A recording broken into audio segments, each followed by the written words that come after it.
Tak, dobré odpoledne, vítejte na další sekci. Máme tady Tomáše Grbálíka z YSoftu. Tomáš je DevOpsák. To znamená, já nevím, jestli jste se s tím někdo už setkali. Jedna věc je, aby vám nějaký jednoduchý program fungoval u vás, abyste ho vyvíjeli. Druhá věc je pak, když potřebujete ladit a nasazovat velkou aplikaci, která je složená z desítek komponent, běží na konkrétním hardwaru. Nedej bože, na různých verzích hardwaru, s různými verzemi knihoven, nedej bože, a teďka vám tam něco přestane fungovat a vy musíte zjistit, v které z těch 10 komponent to je, nebo 50 komponent ta chyba je. To znamená, Tomáš řeší, jak vůbec mít informace o tom, co se v tom systému děje a jak zjistit, kde ten problém nastal. Já už mu teďka předávám slovo a těším se na zajímavou přednášku. Raz, dva, tři. Výborně. Jedna otázka na začátek. Já bych to radši odprezentoval anglicky. Je někdo, kdo by tu s tím mal problém? Fantázia. Okay. Hi, I'm Tom, and because I really do not like introductions, let's get straight to the agenda, because I, to be entirely honest, have a problem with my laptop. There we go. I'm going to be talking about something called observability. That means we're going to be trying to solve a supporting issue. We have a product called YSoft AIVA, and we will sort of have a problem in, well, at that time when we started to think about this entire solution, we had probably a couple of months to figure this out. We were in a research phase, and we were migrating over to a production stage. And suddenly we had a couple of customers on our hands, and we needed to figure out how are we going to support these deployments in production. Well, inevitably, every software has their own issues, right? And we will have to somehow support our client in overcoming these issues when using our product. So I'm going to be talking about how we did it, why we did it the way we did it, and overall just, well, explain how it's probably done in production, even though our way may be a bit janky at times, but overall we are trying to keep it together.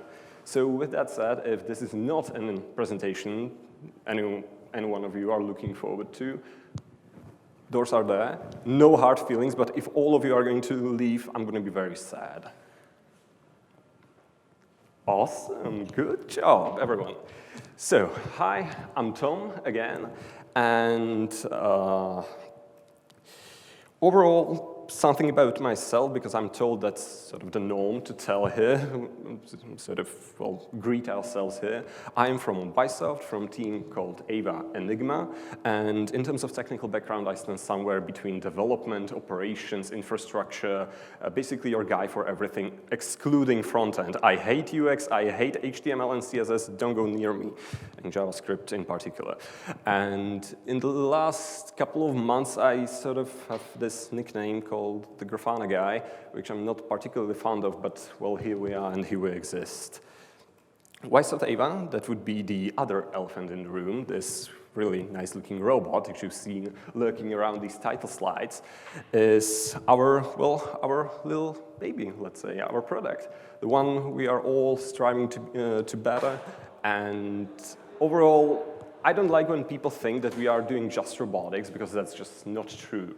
We are working on a system that incorporates everything from low-level hardware to top-level software. We got your web interfaces, your normal .NET microservice architecture running in Kubernetes, all the way down to firmware, C++, C-level coding. Basically, we got it all, including AI and computer vision, by the way. The thing is that AIVA can interact with basically any kind of touch display and behave like your normal user. What do I mean by that is that we can tap, we can swipe, we can look using the camera, right? And that gives us a unique position on today's market, because we can, well, do things for our customer. We can allow them to remote control into, well, basically any device, right? So your printers, your phones, your tablets, hospital beds even, infotainment systems for Skoda. these are all things we can somehow work with and allow remote access to. But there's no AI and computer vision in that, right? We allow AIVA to be smart, one could say. AIVA can verify and recognize on which screen she currently is operating on and knows from which screen I can get where. So we can tell her, hey, go to main menu on this iPhone 12, and she can go there, she can navigate us there. And that's the smartness of it. We can test, we can measure, we can verify, perform basically end-to-end testing on virtually any kind of device. And with that preface, that system is quite complex, and we've been for many, many years in a development stage and in research. We were pushing the boundaries of that product, and suddenly 1 or 2 customers popped up, and we found ourselves with a problem on our hands. How are we going to support this infrastructure? When our user contacts us, hey, I cannot log in, that's an issue, right? And we don't want that for our customer. Well, what can we do about it? How can we prepare ourselves for this situation?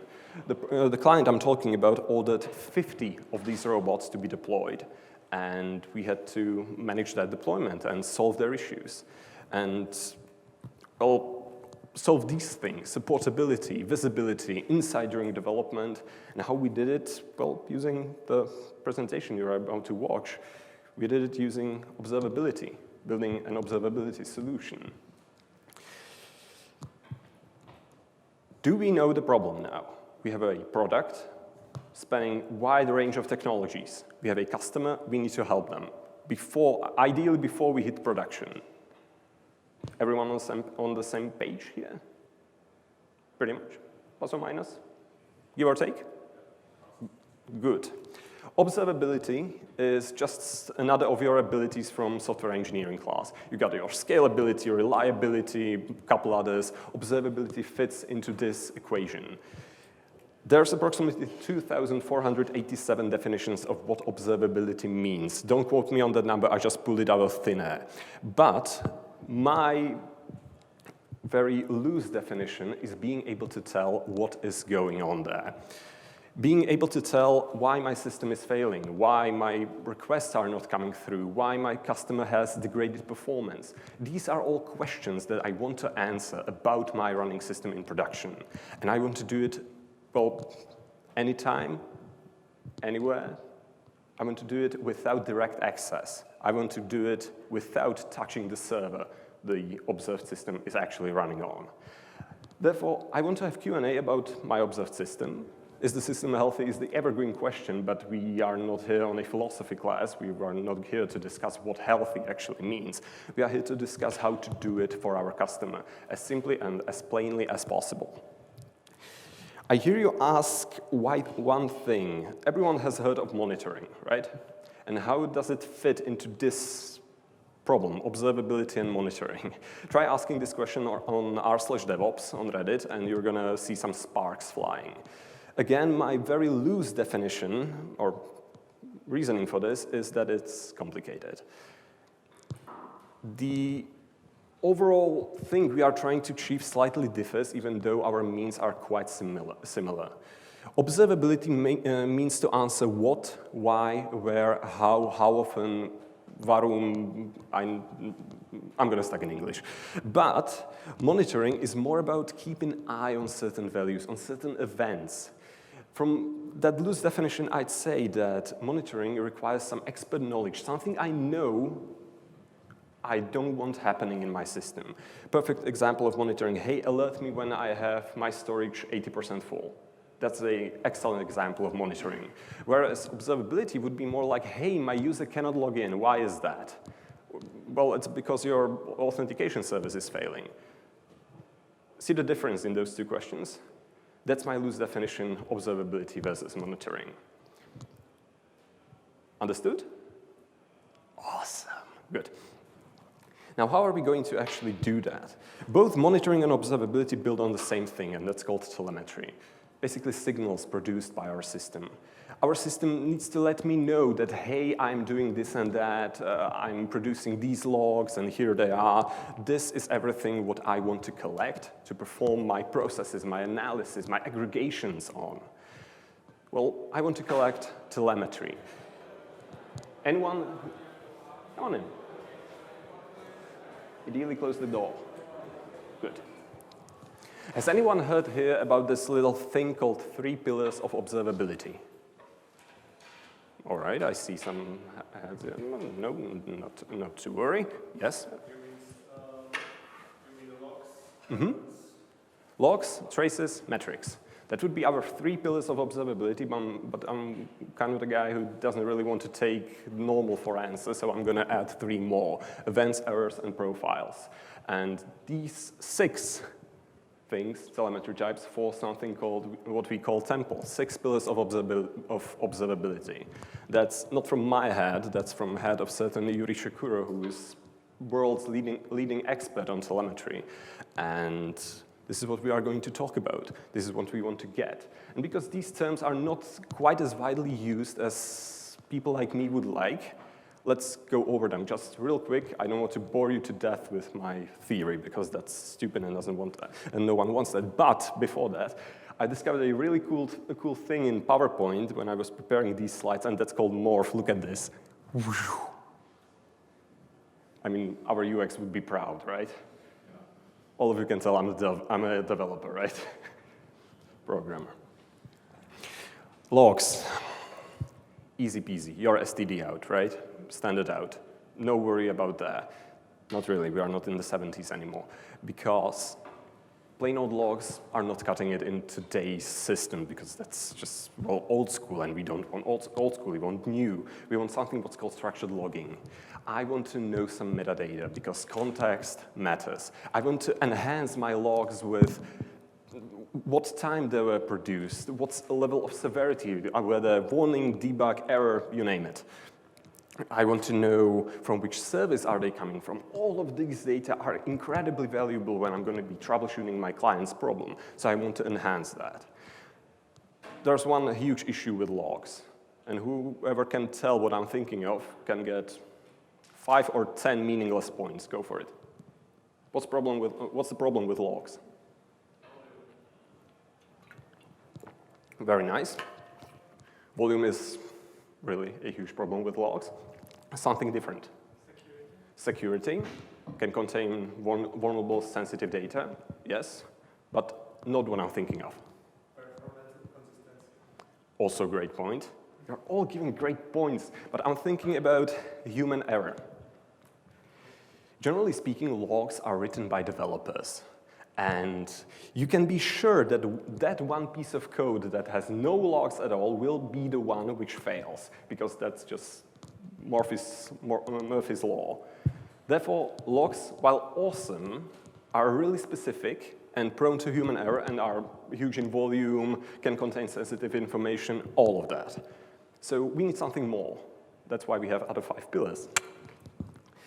Metrics, your numbers. Anything that can be displayed as a number over time, forming a time series.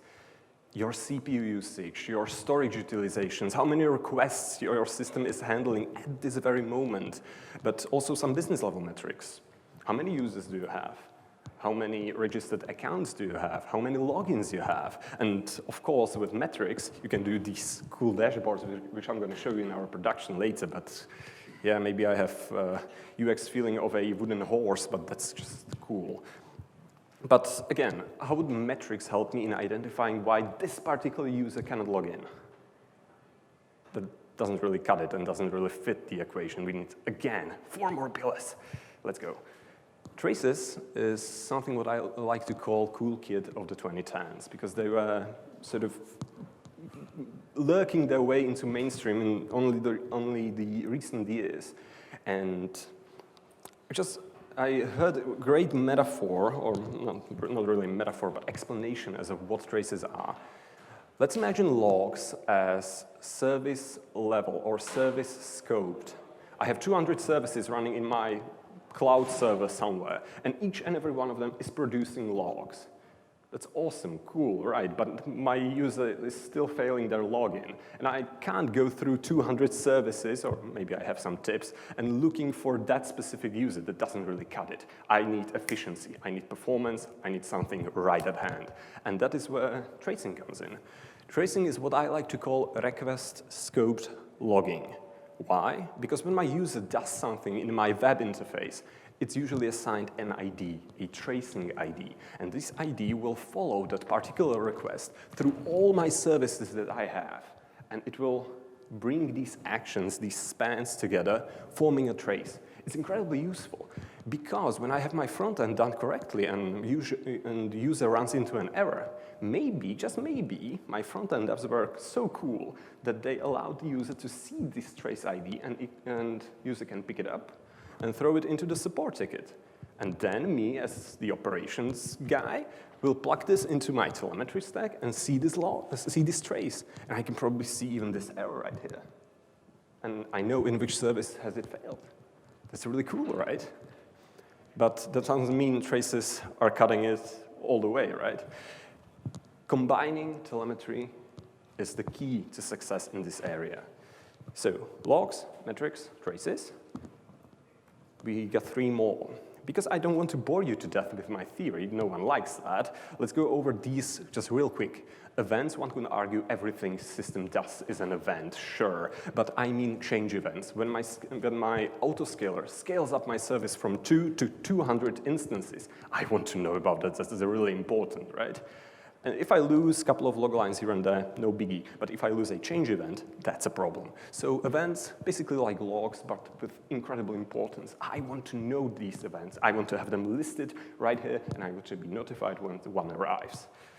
Errors, come on, everyone knows exceptions. They are really annoying, but unfortunately they do happen. But if they do, I want to know everything there is to know about them. I want to know context, because context matters. There are error logging toolings, handlings that can even log out or maybe send somewhere else data about local variables, stack, maybe do a memory snapshot, context, stack trace, everything. I want to have it. I want to know it, and I want to be ready to use it when such an error occurs. By the way, logging systems, probably someone may have heard Sentry. Anyone? Nice, good job. And last but not least, profiles. Come on. There's this group of people on GitHub called OpenTelemetry, rather it's a movement, organization right now. And they are heavily investing their time and effort into standardizing telemetry. And they are sort of moving into this way of 6 pillars. And currently, profiles is the newest pillar we have right now.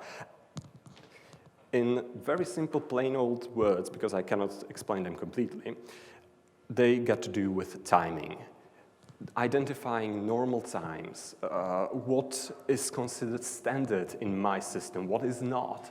If anyone was interested, the OTAB 212 that we have, it's the request for change in OpenTelemetry standard, and this is the official definition. If you can make up something from this, please stop by the booth after this presentation, because I cannot really understand any of it.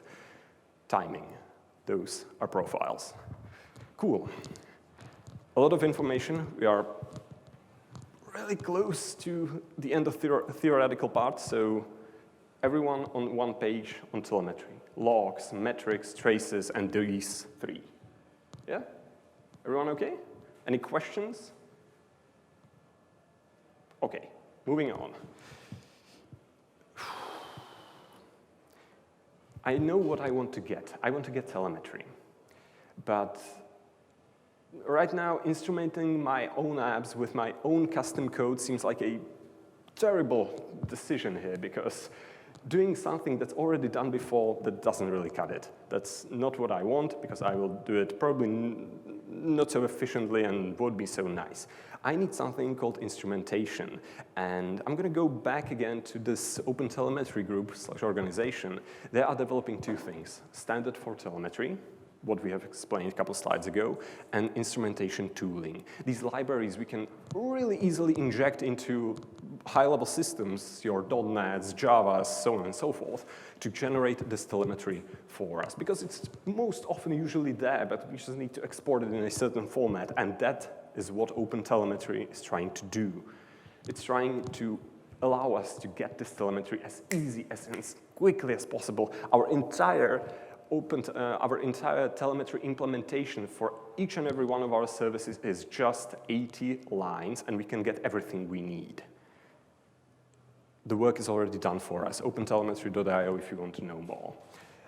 There's this really nice quote that I've sort of came across on one of the documentation sites from this group OpenTelemetry. When do you think you have enough? Well, generally speaking, when you can solve everything there is. Therefore, you have never enough. But cool, so I will be just adding more and more instrumentation to my system, and that's it, then I'm done. No, that would be way too easy. I know how to export this data that I want. I need to send it somewhere. And sending it, storing it, processing it, analyzing it, visualizing it, that's the neat part. That's the cool part, and that's the difficult part. I'm doing it somewhere, ideally off the observed system, somewhere else, maybe in the entire different continent for all I care. And I'm doing it in a place that's called a telemetry stack. 5 words: ingestion, aggregation, analysis, visualization, alerting. A lot of them, let's break them down. Ingestion, super easy. When those logs are coming from my production environments, from my development environments, from all the environments, I want to get them inside the system to be stored in databases that are specifically designed to do that.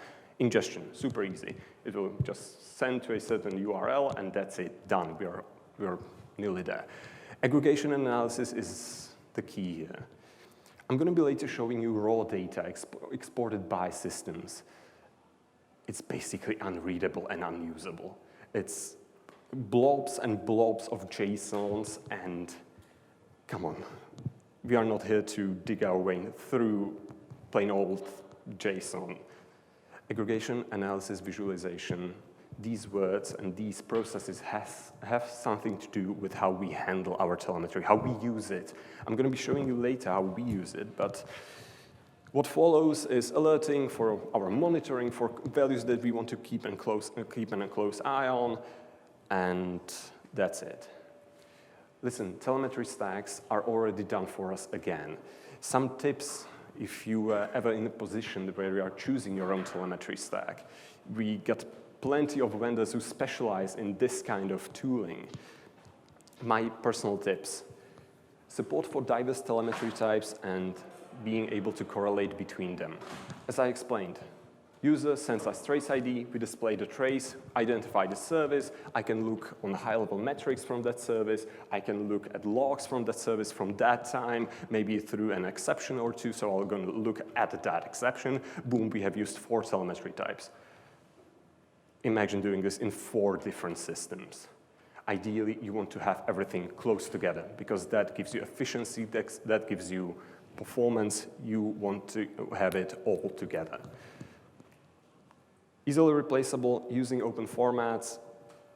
There's a relatively good chance that you will not pick the first telemetry stack to be your last. You will identify that, hey, this does not work, this support is terrible. I don't know, there's always some issue, and you're going to be compromising. You want to be able to switch from one to the other. Using open formats may just allow you to do that. Powerful aggregation and visualization, who'd guess that? And alerting system, because when I have the data, why not build even monitoring on top of it? I have my observability, I have my monitoring, not 2 exclusive things. They are building on the same bloody data. Monitoring, observability in one place, that's where I want to be. Last 3, these are for business/operation side of things. Are you going to be managing it or having someone manage it for you? Multi-tenancy, scalability, pricing. Obviously, pricing, we are in an industrial world, right? We have learned this the hard way. Take it with a grain of salt. Everything is context-based, but these are some general tips we might want to follow. And because I like logos from certain telemetry providers, just to give you a basic idea, you got your Elastic stack, your Grafana stack that can support most of these most of the telemetry types we have talked about. You got Greylog, you got Prometheus, Traffic, Zipkin, Jaeger, other way around. All vendors working in the telemetry space or metrics use them, telemetry types, use them, visualize them, work with them. Good job, we are done. So much for theory, because no one really likes theory, we want to go into real world. While we're at it, quick question. There's been a lot of theory and a lot of words that I've put into your general direction. Any questions? Or do we want to see the live demo that will completely go sideways? Okay, let's go to the demo. We'll apply the principles with patience and perseverance as we will apply this demo. Listen, I'm going to take you on a quick walk of our own telemetry solution, because why not? This is raw, uncensored, so let's just hope that I don't leak something really sensitive, because that would be, my POs wouldn't really like me after that point. The coolest thing that I'm about to show you is probably the first one, and scaling is completely off. Let's reload this. Remember how I mentioned that we have this customer in the US that has 50 of our robots. Each and every one of these lines is one of those robots. And using telemetry, to be a bit more specific, metrics that we export from our system, we can watch over all of these little robots doing their thing 8,000 kilometers. That way? That way? Doesn't really matter. So based on data that we export from our system, we can watch over it, right? We can monitor it. We can observe it. See, Robot 13 had some problems, and we have fixed them this morning. But this is incredibly useful because we don't have to connect to that environment. The work here is done for us. And remember how I mentioned the raw, unfiltered, unparsed data? This is what it looks like under the hood.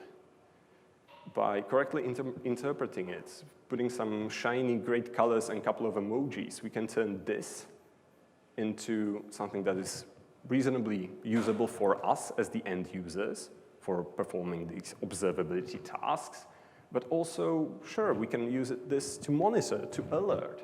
If a status changes, like it did right here, we will be notified about it. So that's the power of telemetry, right? That's the power of getting this data from our system.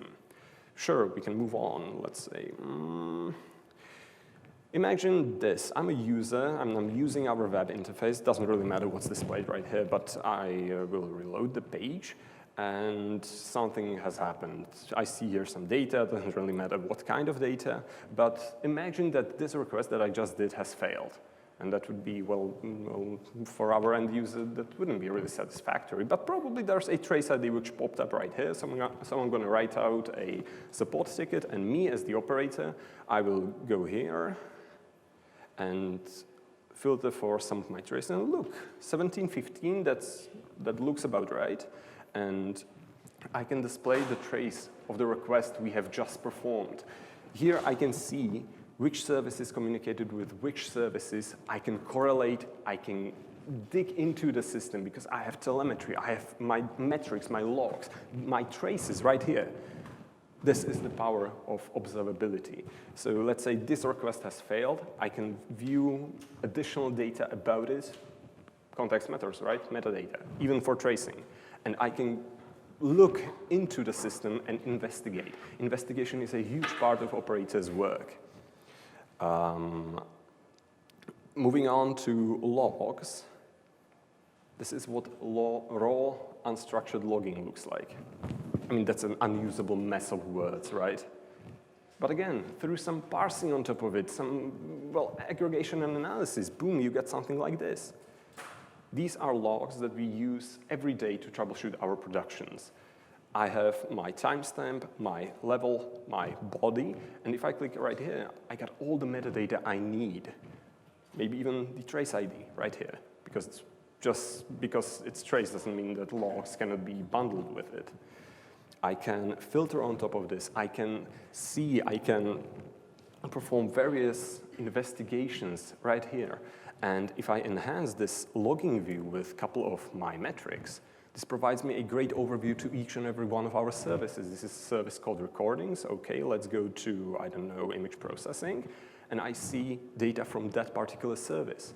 My heap sizes, .NET based, by the way, my HTTP requests, my errors, no errors, good, and some data from my Kubernetes cluster.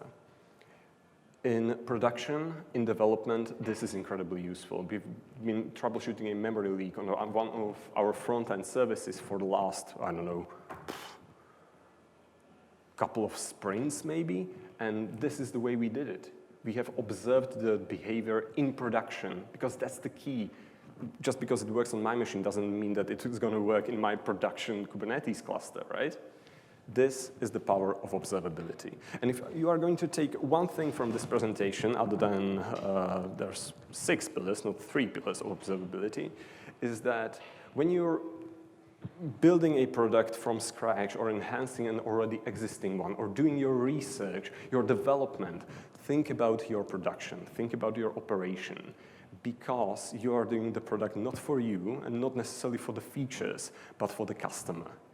And sure, you want to give them a product that works, that has all the features they need, but also does not throw them errors down the road.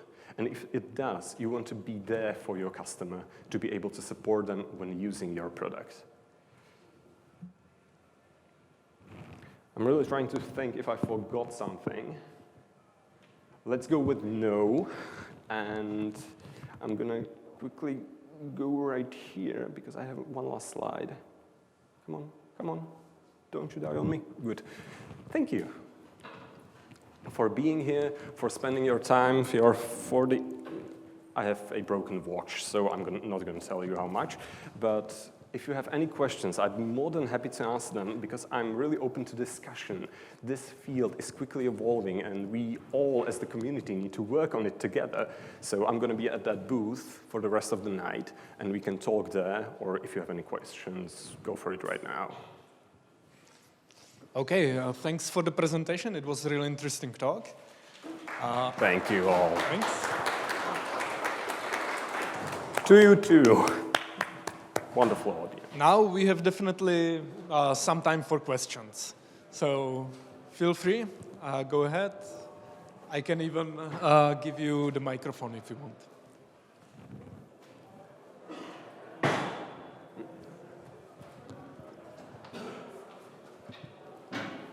The technologies you mentioned in the presentation, these logos, are that all technologies you are using in the company, or is there, for example, one technology you are using mostly? For example, like metrics with high and low cardinality are probably...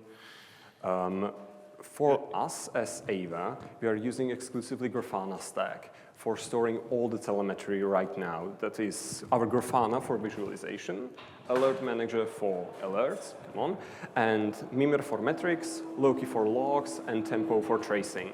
And we are storing change events and logs and errors the exactly same way as we do with our logs. While this may not be particularly the best we can do, it cuts it right now for us. So we are exclusively with Grafana stack for now.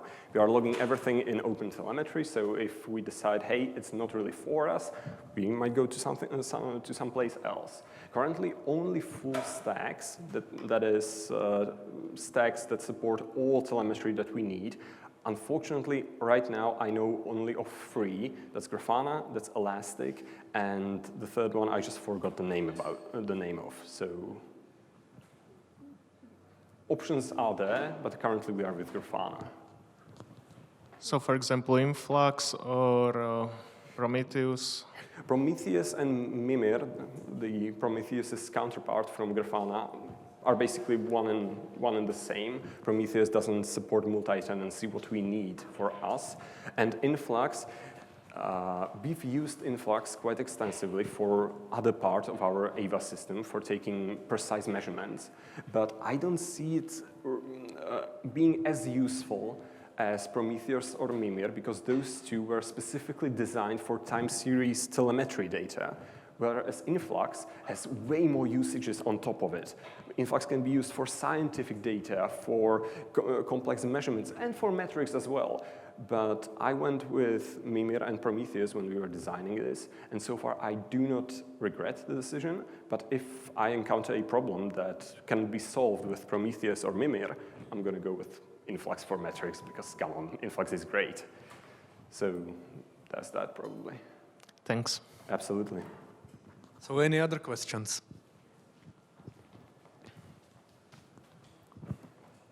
It was a great talk. Thank you very much. Good, thank you. And maybe just a question. Have you also evaluated Datadog or Honeycomb? Datadog, I've been reading quite a lot from their documentation, but at the time of writing, I'm not quite sure that they supported all the telemetry we needed. Do they? I'm not sure. I'm not sure fully. It's absolutely a well-known name in telemetry space, but so far I don't have any hands-on experience, so I can't talk really precisely about it. But definitely well-known name. Yeah, thank you. Absolutely. My question is, how do you deal with the hardware issues? Because after all, the robot is I think the most problematic part of the whole stuff. You would actually be surprised that it's not the most problematic part, but definitely it's prone to failure because it's hardware. There, our visibility is somewhat cut short, but with that said, recently we've been working with our hardware department on developing a way how to get data from our hardware. Therefore, we are logging, or at least trying to do, logging from firmware. From the power module of our robot, we can, I don't think the power module is displayed here, but there's a power module right there which sends the logging data using USB to this Omnibridge, which is our edge device. It's running Linux. There it's captured, transformed into OpenTelemetry, and transported out to our cloud. So far, that's for our hardware visibility, logging from firmware. But it's something, right? But yeah, great question, actually. Telemetry from hardware, tell me about it. Absolutely. I would like to ask you to do trace and how to trace an application which is from the upstream, where I can't put my identifier. From upstream? Means like not my application, so there's just only logs.